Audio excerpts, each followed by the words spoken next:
What is one brutal, honest truth about corporate success?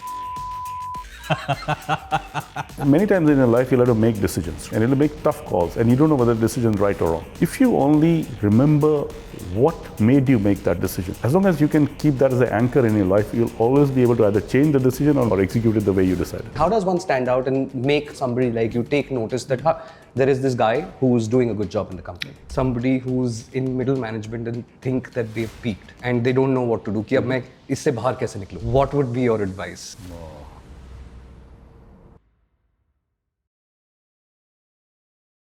Thank you for doing this. My pleasure. I'm going to dive into it because I know that we have a time crunch. So first things first, the reason why this is very special for me, this particular episode, it's like firstly homecoming for me. BMW India remains a highlight and probably the fondest memories that I've had in my professional career. And I wanted to do a podcast with a leader and nobody better than you. And I say this because I did this research and I asked ChatGPT that, tell me how many people who start as employees go on to become CEOs in the world. And the number was very, very low. So you are part of this very elite group. Oh my God. And I did probe it furthermore as well that how many of those people and how many of those CEOs go on to lead in different countries. So you're part of this very, very elite group. Thank you for that. Thank you for that information. But I'm sure that number can go up. Absolutely. And the idea is to share your knowledge, thought, and wisdom with the people who can apply this and become the extraordinary versions of themselves. My first question to you is, Vikram, if I would have, and I'm going to time travel here. Sure. If I was to go and say this to an 18-year-old Vikram, that this is what you're going to go on to achieve in your professional career, would he be shocked? Would he? I won't believe it. No way. 18-year-old Vikram, no. Won't believe it at all. Never. Right. Had no plan to do this at all. And how did you find your passion in automotive? I think it's more part accident, part coded in my life somehow. So accident in the sense that I didn't start with auto industry as well. I started with the food industry originally. Yeah. Then with the engineering industry and then moved on to engineering related industries, to power tools and things like that, and then into auto. So it was more like a transition that happened without any plan to be there. But auto as such, all I remember as children, my father was an aeronautical engineer, so we used to rebuild cars. So that's my memory of auto way back in my life. So that's why I say somehow it was coded in my brain somewhere, and somehow when I reached there, maybe it got connected. But there was no, as such, a plan or a mission or that, when you get out of college, you're like, I want to be in that industry, I want to be that. No, nothing like that at that point in time, other than the typical fun of enjoying small cars when you're growing up, those dinky cars, we used to call it the model cars, or just appreciating any car on the road at that time. That's it. How much of your success would you attribute to hard work and your people skills, meeting the right set of people, networking with the right set of people? Again, very difficult to put it like this, because when you're in that moment, right, when you're trying to do something, I don't think your brain functions in a way that you think about, are you doing hard work, are you doing people skill? If I reflect on it upon what was I doing, I was just trying to do the best in whatever I was doing. That's it. So there was no plan of saying that if I have people skills, I'll do that better. Never, ever. It's like, okay, you're working on a project or you're working on a function or you're given an assignment. The focus was always that, okay, how can I make an impact to this thing? How can I make this thing better? How can I make it more sustainable in the sense of longer term results? So the focus was always on that. And I think you heard me say this before a long time back as well. Always believed in that Steve Jobs, theory of that you're here to make an impact, in this universe, whilst be here. So that was the kind of underlying philosophy all the time, that whatever you're doing, do it with full passion first. Do you first relate to it, then do it. If you don't relate to it, don't do it. Find something else to do. And when you're doing it, then that's what matters, right? And then automatically that will lead to whether you need to spend long hours, whether you need to gain some knowledge, whether you need to connect with people, whether you need to collaborate with people. That will come automatically out of that. I don't think it works the other way around. Maybe for some other people it does, but I never thought of it this way, that if I put like a recipe of salt, I'll put masalas, I'll put all this, I'll all put it together, then you have this beautiful biryani ready. No, I think about, I want to have a biryani, but what kind of biryani do I want to have? Okay, what should it taste like? Right, what should it feel in my mouth? And then I work backwards. Starting with the why. Starting with the why, or again, you're talking again the brain. It's more here. It's more here. What does it feel like to you doing that thing? So you imagine what you're trying to do. I mean, you're doing this podcast, right? So I'm sure you have a mission behind it. You're not thinking that if I do this podcast, this is what it will lead to. Right. You have some thought behind it saying that I want to do this podcast because that's the impact I want to make. That's not a why. That's not a what either. That's your feeling. Right. Right? And then a mix of everything. Why, what, how, when, where. That's what comes as a mind later on, right? That's a culmination of your feeling that is out there. So as long as you're following your feeling, I think it's okay. Love the answer, straight from the heart, and it talks about the heart. Do you feel that in today's age where we talk about passion a lot, it gets a little overbearing, where people are not able to trickle down whether it's their passion or interest or hobby, and are not able to find clarity between that? Because we do feel that a lot of times you start something and then the motivation, energy fizzles out as things progressively get harder. Yeah, you're right. Passion is a very difficult thing to identify in life, right? Because passion is forever. You're right. Hobby is something you pick up and drop. Okay, interest is depending on the information you get. Okay, passion comes from within you.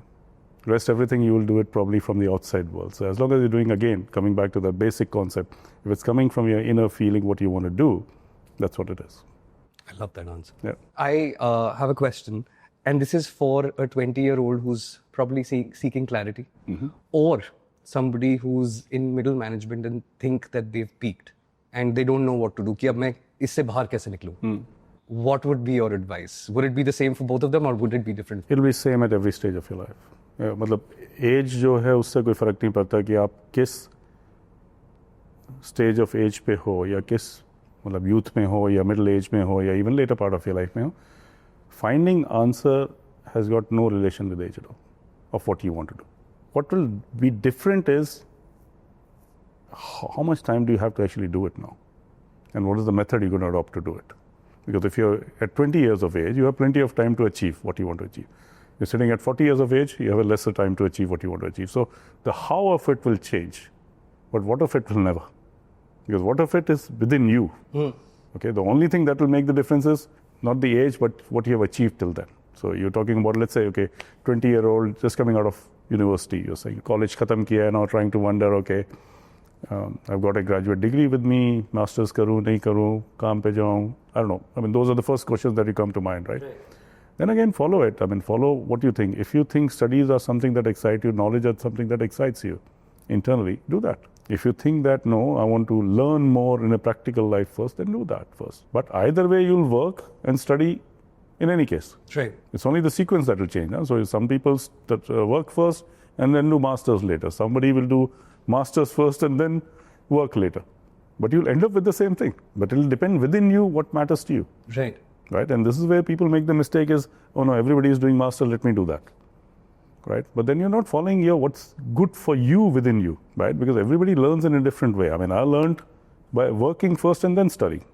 Was that a conscientious decision that you wanted to do? It wasn't. It wasn't, honestly. It wasn't. No, I mean, of course, you know, in our age and life, I mean, you guys have the privilege of making all these choices, right? You have all these things that I can follow this path, we can follow this path. We had templates. Right. So if you've done your commerce, then the best thing is you sit in IIM Ahmedabad exams or IIM exams, and that's it. You can do MBA and that's all. All right? Or you go overseas, do your MBA, and that's it. That was the template at that point in time. You know, that's what it worked. Somehow I didn't get that. Right? So what option was left is that you start studying. But at one point in life, you realize, oh no, I missed my MBA. Right. Then you leave your work, you go and do your MBA.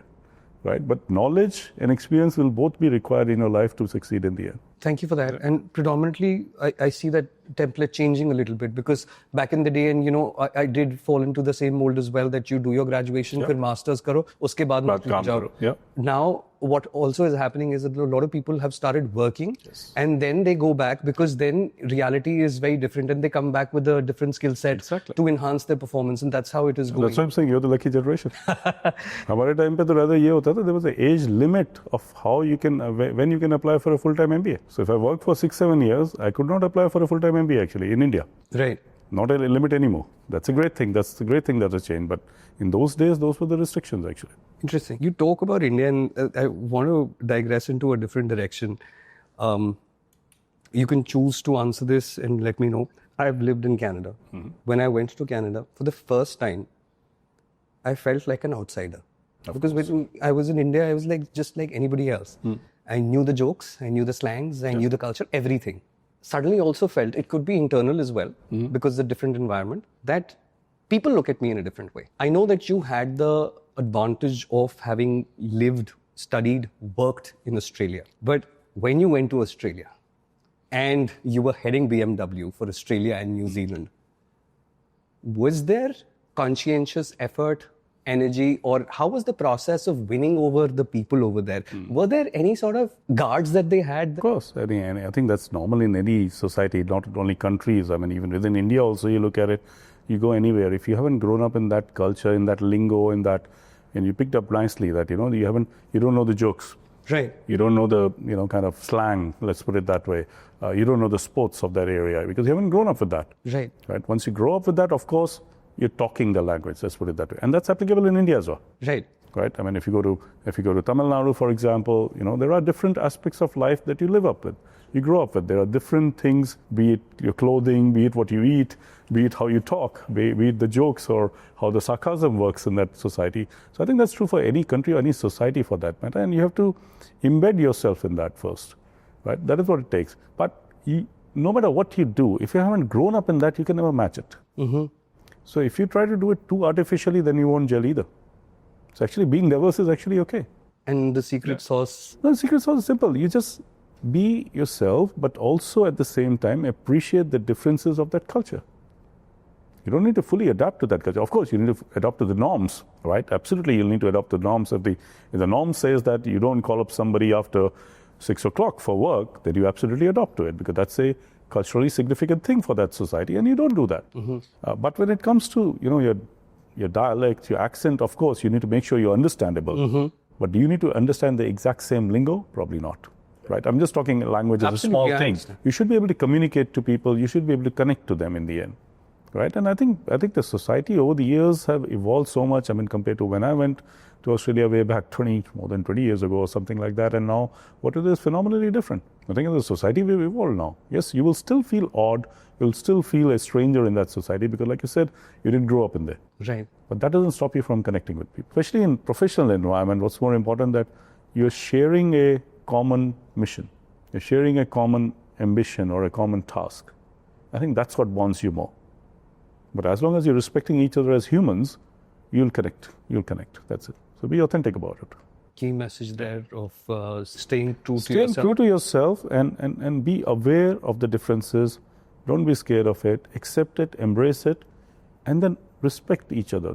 If you say, no, this is how I've always done it, and I've seen a lot of people during those stages as well, when I was there as well, as a student as well, people think, yeah, but that's not the way I do it. I said, why did you come here then? Right? You can't be in two places at once. You got to be in one place. Right. Right? It doesn't mean that you leave your Indianness altogether, but at least you adapt yourself to be suitable for that environment. That's it. I mean, you've seen, I'm sure, you went to Canada, you would have seen that, compared to the pitch level that we have in India, to the pitch level you have there is phenomenally different, right? Yes. Now, that's what I call as adaptation. Yeah. And if you say, no, that's how I always talked all my life and that's how I'll do, that will not be acceptable. Right. Right? Same way, when I come back, right, it's the same way. The pitch level being so low in Australia, when I do it low here, half the people cannot understand me either. Right? So it works both ways. So as long as you can adopt as an individual, into the, what I call as the living environment, that's what is required. And it goes back to the point that reflect upon yourself. Reflect upon yourself, be aware. Be aware, and if it's different, as long as you understand what the differences are and where that line is, right, that you should not cross, that's okay. The rest you can be as it is. Yeah. So mold yourself, let me put it that way, instead of remaking yourself, just mold yourself within that frame a little bit. Yeah. I love that. Which country would you say has had a bigger impact in your style of leadership? Of course, I understand and appreciate that, you've learned from the varied and diverse experiences that you've had, but ज़्यादा challenging कौन सी market थी, ज़्यादा lessons and ज़्यादा growth आपको क्या लगता है? Where did you get that from? It's the experiences, that they were different experiences. Absolutely different experiences. I mean, India is a very dynamic market. Things change every day. The mission here is to grow at a fast pace, no matter what industry you're in. And also, profit keeps on growing, size of the operation keeps on growing, right? The operations are much more complex in the sense that you'll have an entire supply chain here that you're handling, whereas Australia is a mature market relatively for most of the industry. Not anymore, but I'm talking about those times. So most of the industry is quite mature, so you're more fighting with competition, right? You're not talking about expanding, you're talking about conquesting, okay? Things are much more stable, policies are much more stable, so if you put a plan in place, chances are you'll be able to keep those plans, unless, of course, there's things like geopolitical situations happen and that make you change situations, change the strategy, but you can stick to your strategies much more stably. So it's different kind of experiences. It's very difficult to say that which one is better. So you're asking me that... Which one shaped you more as a leader? I mean, there were different stages of my life. Right. I was not in that same phase of my life, right? So in my early part of life, till almost 30 years, I was in India, right? So, and in India was opening up at that time, from 1990, it started opening up. So that 10 years almost of that opening up of India, I saw that great transformation of India from a very closed economy, deprived of everything, to suddenly a flood of, industries, products coming through, right? Then another 10, 12 years after that, I was in Australia, which was a completely different stage of my life. You're getting into a marriage, you're having kids, right? You're getting more stable. So it's more about then now progressing in life and learning, but progressing is more important. You're growing in your career, but different learning there, But I think in the end now, I look at it, I mean, both those things combined is what gives me the benefit, really. Mm-hmm. If I had only one, I can feel that there would be something missing. Mm-hmm. But both of them complemented each other because they were absolutely different skill sets. I mean, you would know the difference by now. I mean, yes. You've been in Canada for a while now, and you can see how it is different, right? I mean, the way you will ask somebody to do some work there is very different to here. I mean, it's not so much anymore because India has evolved. In those last 30 years, India has evolved so much, right? That it's almost equivalent to what's happening there. Definitely, and like you rightly said, I think it's important to, overall, if you look at it, how things add up is amazing because you get two such varied different experiences and they add up to make something extra special. So you get to pick and choose the best of both the worlds and apply to your... and then you can connect with anyone in the world now. Absolutely. No matter which country they're coming from, because you now understand both the dynamics. Yes. Yeah. And the head office being in Germany, so you have the third... That's even more different. But it's simpler. I mean, finally, I think it's not about country, it's about the environment that you're growing up, right? I mean, I always say this, that in India, there's so much great solutions you get, right? And I really, really am fascinated by it because if you think about it, India has always been a country with scarcity. So when you have scarcity of resources, you have to come up with a solution with lesser resources. And that's why there's so lean, kind of concepts that come out, which have the same impact.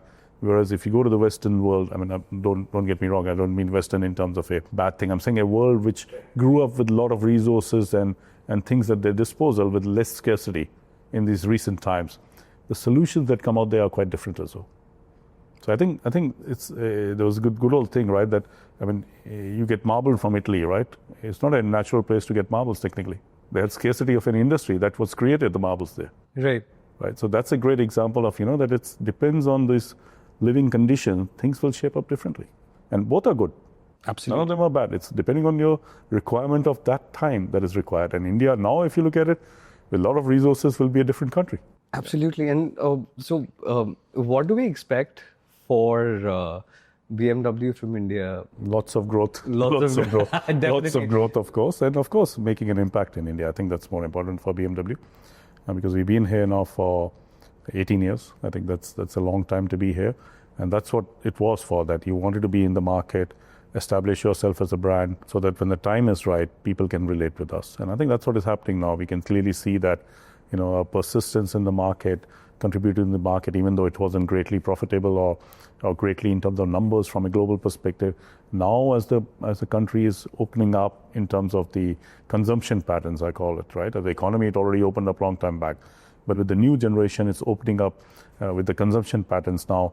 It's absolutely the right time when, the dividends will pay out for us. And I think that's what we did 1 week ago. That we launched our greatest product in India, right? Which is specifically designed or thought about for India, which now tells us that, now is the right time to really give it back and give the products that will grow the market for us. Today's episode is brought to you by Kent Water Purification Systems. They are the pioneers in providing you with tasty, healthy, and chemical-free water. Not only are their water softeners great to reduce hair fall, but they have some amazing benefits towards your laundry and dishes. This is their offer for the current month. I recommend that you visit kentwater.ca and schedule a free water test to learn and understand more about the benefits of installing a water purification system. Thanks and enjoy the chat. And of course, also, given that we've been here for over a decade now, people are getting more exposed to the brands and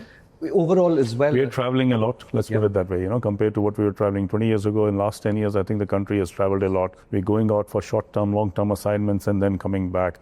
We are much more exposed to the world given the internet or the information age that we call it. So I think all those things are adding up, and also the mindset of the new generation is also quite different compared to the previous generation. I say it for myself as well, that me and my wife, if I look at it, when we start thinking about it, we grew up in India, we had a consumption pattern, right? Then we stayed almost 15 to 18 years of our life overseas, right? Our consumption pattern changed, absolutely changed. And it was a phenomenal change, which cannot be reversed, no matter what you do. Okay, because you get used to that kind of consumption pattern that you are buying things, consuming, disposing in a very high repeat way, right? Whereas if I was in India with the same kind of income, probably it may not be the same thing, right? And that's why sometimes people question me, in family also, as usual. India is all about family, Khandan will question you these things that, well, why are you consuming like this? Why are you spending things like that? But you get used to that consumption pattern. So when I look at the younger generation in India, it is actually consuming the same way as the developed world. Absolutely. Their patterns of consumption, that intent of consumption is exactly similar. And I think that will what will change India now. And we have more young millionaires right now than ever before. More number of millionaires in India than anywhere in the world, actually. And they are not afraid to spend their money. Absolutely not. But they want to do it in a very nice and sustainable way as well. True. Not like splashing. Yeah, True. Right. You were talking about family. I'm going to extend this, and I'm sure that you get this a lot. How many times do you get a request कि मेरे को इस पे discount कितना मिलेगा गाड़ी पे? That's normal. That's normal. That's with every friend and family. I think but that's everywhere in the world, not only in India. That's everywhere. That's everywhere in the world. I think that's normal. I mean, if you know somebody, if nothing, you'll always ask them, am I making the right decision? Right. Right, that's always their ask, and of course you get that request all the time, absolutely. And I say that I'm not a retailer, so I can't give you discounts. So that is something that is going to be a code, not a retailer. Please, please, I can refer to a retailer, it's up to the retailer to give the discount, absolutely. But on that lighter note, you got to tell me some the weirdest request that you've probably ever gotten in your inbox or a call of getting a discount. Well, not a discount, I get very inbox and calls for a free BMW, by the way. Is free? Of course. Wow. That's okay. I mean, sometimes from general public as well, people say, I'm really passionate about BMW, I can't afford one. If you get a chance to give away one, please consider me one. I mean, that's a genuine interest they're coming up with, of course, not with family. I'm saying right. Well, that's the weirdest probably request I would have got. And it's normally once or twice a year. Wow. So that kind of consistency. Yeah. Other than that, what I wanted to check with you is, and I'm going to now go back into, taking some lessons from a leader for people who want to understand that how does one behave and act in a corporate environment? Because the first question I want, and truth, what is one brutal, honest truth that you'd say we need to know about corporate success? That there is no formula. There is no formula to corporate success. Right. Formula doesn't exist anywhere for anything, unfortunately. It's not a science. It's not a science. Simple. Essentially, what I'm coming to, and I think this is what I'm driving from our conversation so far, is we need, and tell me if I'm wrong in this, that if I look at your journey and if I want to emulate that kind of success, the hallmark to that has been a lot of self-reflection every single time. Every day. Every day, understanding where I want to be, what I want to do, am I doing the right thing? Not that detail, not that detail. Again, going to that feeling. Every day it's just that feeling that am I doing what I feel like doing. So then everything comes naturally. It's not forced. Exactly. That's what I'm saying. It's not a formula. At least for me, it's not a formula. Again, I say I'm no management expert, and I read many books of management expert where they talk about that. We need to follow this theory, that theory, and things like that. And a lot of time, people ask me that what kind of a leader you are, because all these theories about leadership exist, and I say, I don't know. It depends on the situation. Purely depends on the situation, because you can't be one type of a leader, or you can have one template for anything. Right? It depends on, what is the issue that you're faced with and how do you react to it? That's the choice as a leader you can make, or as an individual you can make. Forget about it as a leader. In your life also, you do that all the time. Right? You're faced with certain thing, you make a choice how you want to react or how you want to deal with it. That's it. Nothing else. So we plan too much. Are we getting into the phase where people are overcooking stuff? Yeah, I think maybe I'm saying maybe this way. I was the lucky generation. We had less information. You have too much information, unfortunately. So you read so much. You get so much of impulses in your life about things, which is good because it opens up your mind. Absolutely. But then you need to control it as well, right? Right. Because too much of information can be counterproductive as well. I agree with you. You need the information that you need for that particular time. So yeah, if you got a storage mechanism, please do that.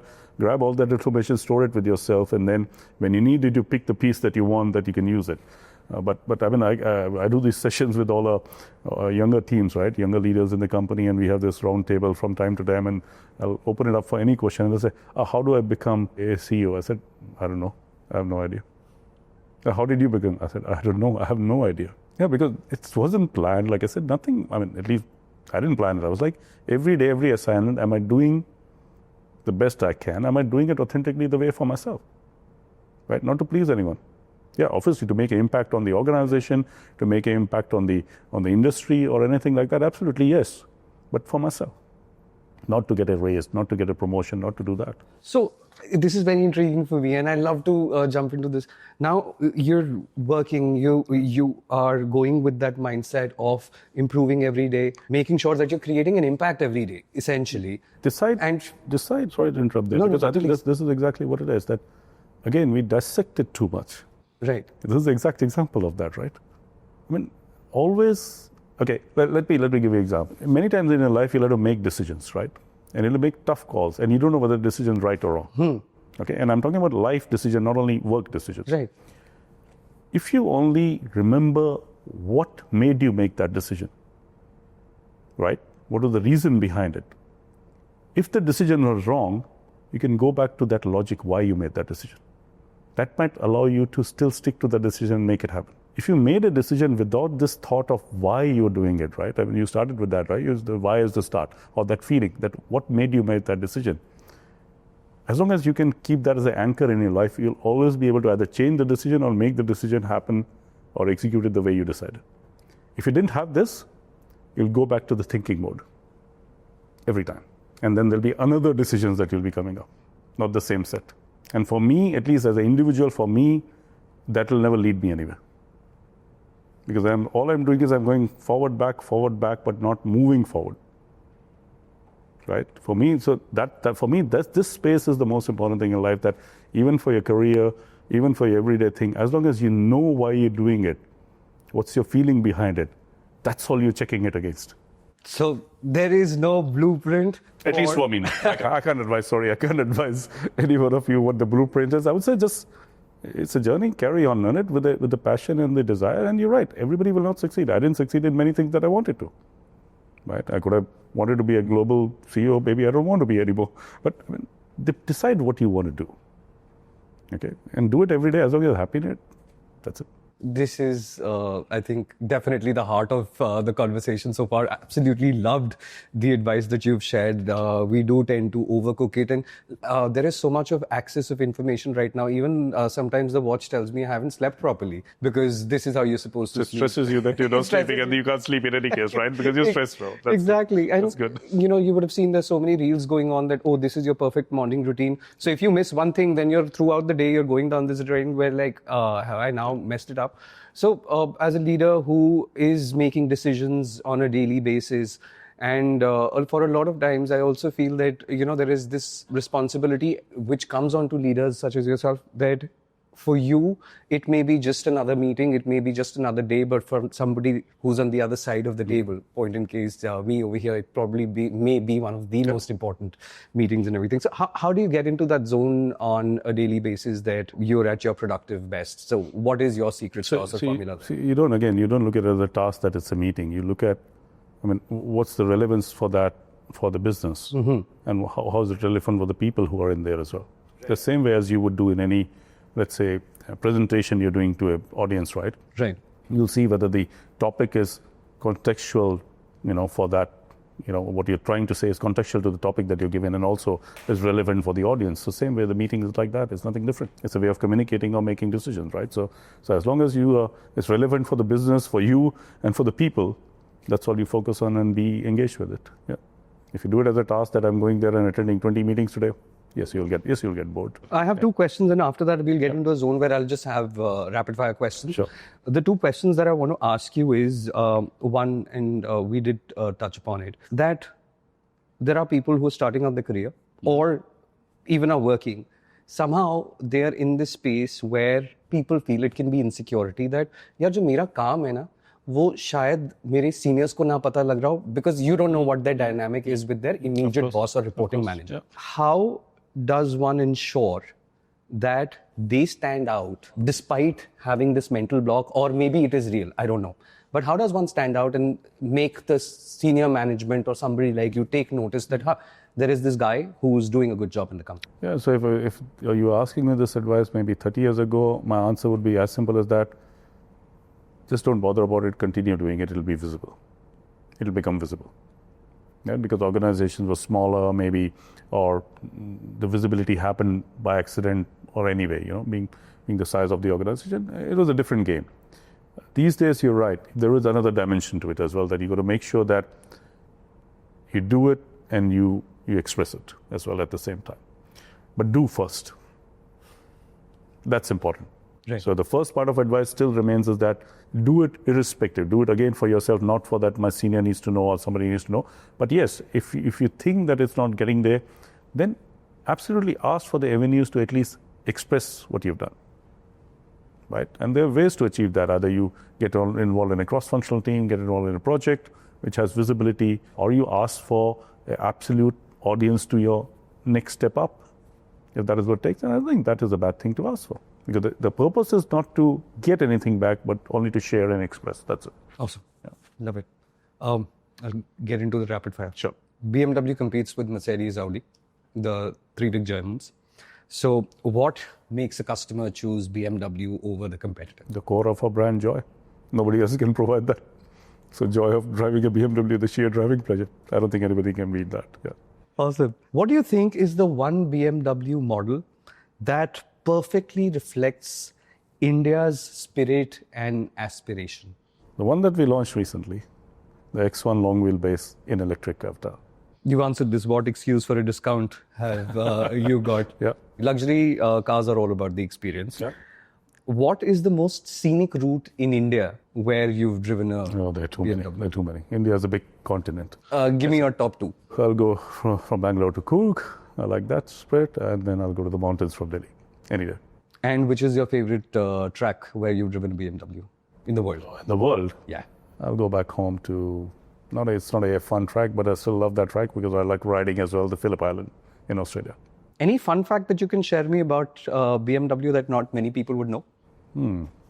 I think BMW is an open book. It's a 110-year-old plus company, so I think everybody knows about anything. But we were not originally a car manufacturer, that's it, which we are known for today. Yeah, so actually we used to make aircraft engines or aircraft parts at that point in time, then motorcycles, and then car comes later. So people think of us as car, and a lot of people don't know actually Rolls-Royce is also part of BMW, by the way. Yes, that too. What's a book that you'd recommend to everyone? Depends on what you want to learn. So Upskilling myself. Again, to vast variety. I mean, there are plenty of self-help books. Pick up anything that tells you about creating self-awareness for yourself. I think that's the best way to first open up your mind and then find the way out from there. Okay. Your favorite actor? Bollywood. Bollywood, very difficult. Irfan Khan used to be one of the favorites. Yeah. He's a legend. Yeah. A song that you relate to the most? Any, it can be English, Hindi. Too many. Too many. Too many in there. Too many in there. It's something that is more recent, maybe. The Kabira song from Ye Jawani Hai Diwani. I love that song. Yeah. One skill and habit you believe every young professional should develop to succeed in the next decade? Be disciplined at least in one thing in your life. Your favorite BMW? M8 competition. Perfect. Thank you very much for doing this. Thank you, Chirag. My pleasure.